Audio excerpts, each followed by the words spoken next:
Well, the Canadians gave them a lot of push. They gave them pretty much all they could handle, but the Tampa Bay Lightning do pull this one out 3-2 in Game 2 in overtime.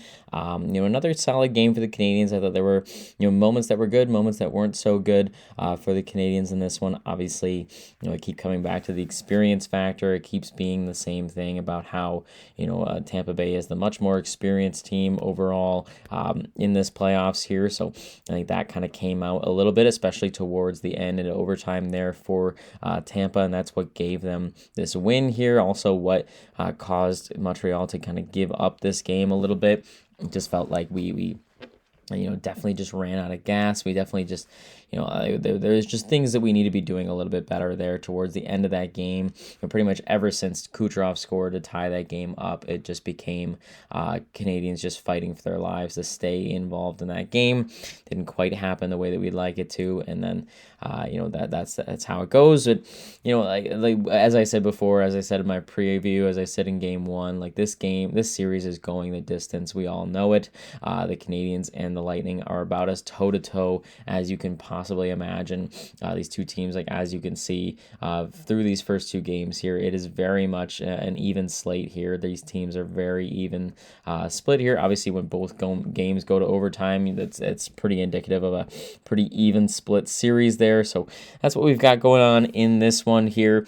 Didn't start this one off super hot, it wasn't great. I mean, actually, I feel like the first opening couple minutes were pretty good, and then we kind of, even things out here, and then Braden Hagel is the one who ends up scoring 8 minutes, 40 seconds in. Kind of an unfortunate one, like guys don't have sticks or whatever. Whenever somebody doesn't have a stick, it keeps happening. It's a big recurring theme, you don't have a stick, and all of a sudden it becomes a problem. Hagel takes one shot, gets blocked by Gooley, who doesn't have a stick, but then he kind of gets the rebound off the side wall there, blasts another one through a screen of like 4 different bodies and finds its way into the back of the net. Pretty good shot, not going to blame Domesh or really anybody there. It's just kind of unfortunate.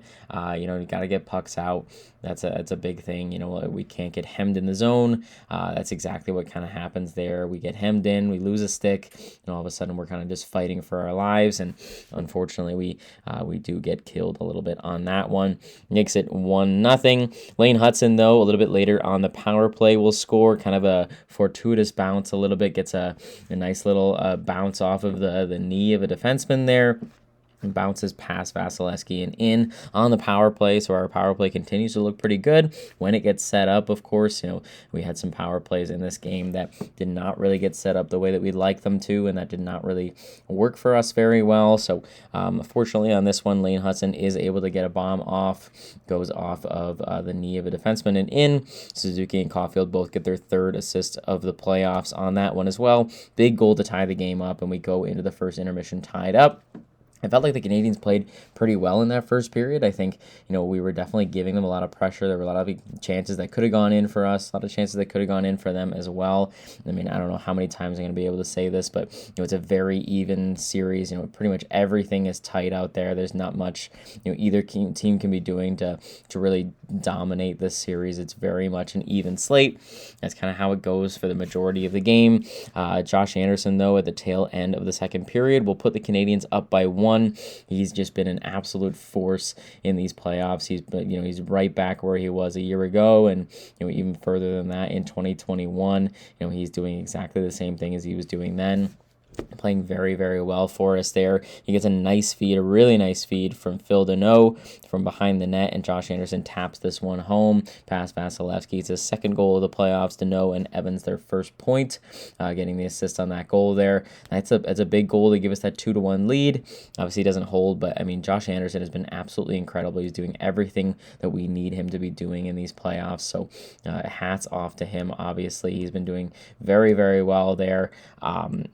It seems like the top line is the guys who can't really seem to find the back of the net on 5-on-5 anyway, which is kind of backwards of what we've seen in other games throughout the regular season here. But you always need guys like that to step up in big moments, and that's exactly what Lane Hudson and also Josh Anderson have been doing. in this series so far in this game, and that really helps us out to give us that 2-1 lead.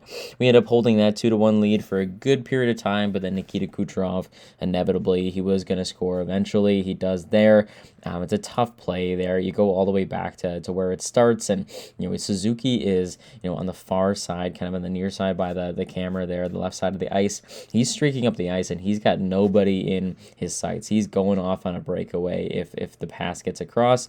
Slavkovsky sees him and tries to get that pass across, but unfortunately, as I'm saying this to say, it's not like a brutal giveaway by any means. It sucks that it happened, obviously, but that pass had intentions, and that would have definitely been a breakaway for Suzuki if that pass had gotten through. Instead, it ends up on the stick of a Tampa Bay player. They take a shot at the net, and then it goes wide, but Dobesh isn't really ready for where that puck is going to go after the rebound.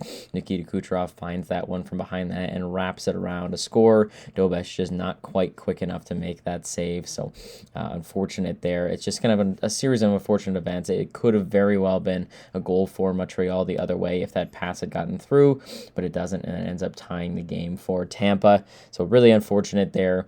Lots of chances either way after that point, but it really felt like Tampa really turned up their game a little bit. They really got their momentum back ever since scoring that goal.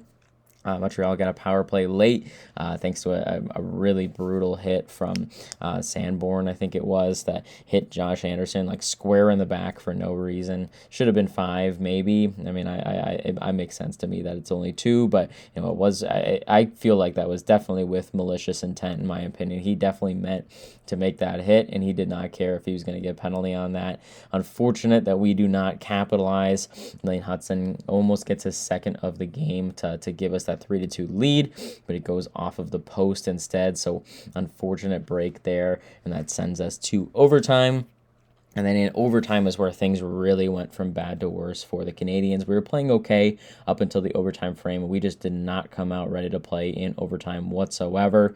Tampa Bay absolutely dominated the play. Jakub Dobesh was the only reason why it lasted as long as it did. But we got 0 shots total in the entirety of that overtime frame. There was just nothing going there. Tampa Bay just absolutely shut down Montreal's forwards. We didn't get a single shot off. Pretty much every time we were in the zone, it was just a dump and change. We were just reeling, just hoping to find a break, and eventually, Kirby Dach ends up, icing the puck, which is a brutal icing too. It's like, you can just take a couple more steps, and then Kirby Dach gets the puck deep and changes or whatever. But unfortunately, it becomes an icing, and I've not been thrilled with that line either. The Kirby Dach line with Bolduc and Kapanen. I don't really feel like I've seen any of them do anything in this series at all. Not thrilled with that line, and they're the ones that end up getting stuck on the ice for that icing. A brutal face-off loss there. I think it was actually Newhook who loses that face-off. Not sure who exactly was on the ice. I know Dach was on the ice, but Newhook is in the draw, and he loses it clean off of the icing. We got tired bodies out there. Kirby Dach just kind of charges at the defense and goes for a big swing with his stick, completely misses, which sends J.J. Moser right into the net, and he shoots and scores, wins the game in overtime for Tampa. Just a series of bad events there by Kirby Dach. You got to get it deep. You can't ice the puck in overtime, especially when you got tired bodies out there, and even more so, you got to stop and make a play. He just skates right by and just swings his stick at him, hoping to spring himself on a breakaway or something like that, and it ends up going in the back of our net instead because he's not there to play defense on his guy. Just a series of bad events there. I don't love his game right now. Obviously, he's been dealing with injuries, of course, because when is he not? But it's just I'm not thrilled about what I saw in overtime from anybody for that matter, but especially from Dach on that last little bit there. And outside of that, I feel like Nick Suzuki and Cole Caulfield have been nearly invisible. Obviously, both of them have 3 assists. That's great. Obviously, Slavkovsky carrying the load there by scoring all those goals, but I haven't seen either of them make any elite plays in this entire thing. I feel like Suzuki has been coughing up pucks. It feels like Cole Caulfield is just hiding behind defensemen. He's just accepting the fact that he's going to get locked up all series. I haven't seen any either of those guys do anything super amazing right now, and I get it, it's Tampa. right? Like they're going to block up our guys. They're not going to let Suzuki and Caulfield go in and get on a 2-on-0 like they did in 2021. Like it's not going to happen. They're going to lock our guys up, but like that's how it is. Like we're doing the exact same thing to Kucherov, and Kucherov found a way to score today. He got a point yesterday. And like again, like I'm not saying that our top guys aren't getting points, because Suzuki and Caulfield both have 3 assists in this playoff run so far, which is great. But at the same time, like they need to be able to find a way to at least get some offensive pressure going. Like I feel like when you got your top line out there, they should not be playing defense nearly as much as that top line did play defense in this overtime, in this game in general. Like we need to find a way to be more lethal on 5-on-5. Obviously, there were chances, like Slavkovsky and Demidov had a great chance, I think, in the second period that just didn't quite go. So like again, like tons of chances, tons of opportunities for all of our guys there. But I just feel like as we go back home, right, we got a home ice advantage with the fans, right, in Game 3 with a chance to take a 2-1 series lead. We need to find a way to be a little bit more lethal offensively outside of our power play. That power play has been great. I like what I see on the power play, but on 5-on-5, we have to be a little bit better at breaking open that Tampa Bay defense. And like obviously easier said than done, right? Like we've seen it. We've seen how good they are at playing physical and playing a lockdown defensive game when they're on defense. But we need to find ways to just find a way to dissect their D and find a way through, make some elite plays. Caulfield needs to find a way to get open for some shots. I don't think I've seen Cole shoot a shot that wasn't like right on the goal line this entire series. He's just been locked in and like locked down and not in a position to shoot this entire time. He needs to find a way to get open and shoot.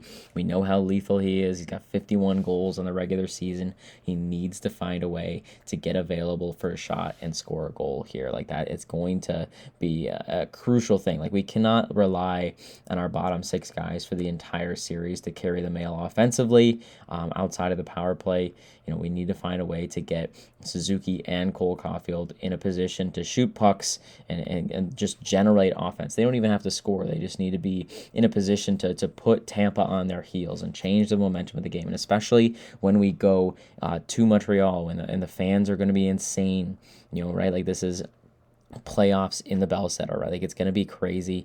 We need to find a way to generate some offense, put Tampa on their heels, make them feel the energy of the Bell Center. The fans are going to do most of the grunt work, right? Like they're going to be the ones, screaming and shouting all game long, but the Canadians need to find a way to put Tampa on their heels and make them feel the pressure and generate scoring chances. And when they do, we have so many elite guys on this team offensively. We're going to find a way to score goals, and therefore we will win games. But we need to find a way, to generate chances and not let Tampa lock us down for a full 60 minutes plus overtime, right? So that's kind of my big note there. We need to find a way to do it. One of the biggest things too is like in this entire game, I felt like the passes just were not crisp. Every single pass was going off somebody's skate, or it was in behind them, or was getting blocked, or something like that. I felt like especially in overtime, just nobody's passes was going crisp. Nobody was getting a crisp breakout pass. Nobody was going tape to tape here. Everybody was just passing the skates, pass behind somebody, giving up pucks. Like Suzuki, like literally on the breakout at one point in overtime, just like gave the puck to Kucherov or somebody on Tampa, and it's like those are mistakes that you just cannot make against a lethal offensive team like Tampa. Like it's just not going to happen.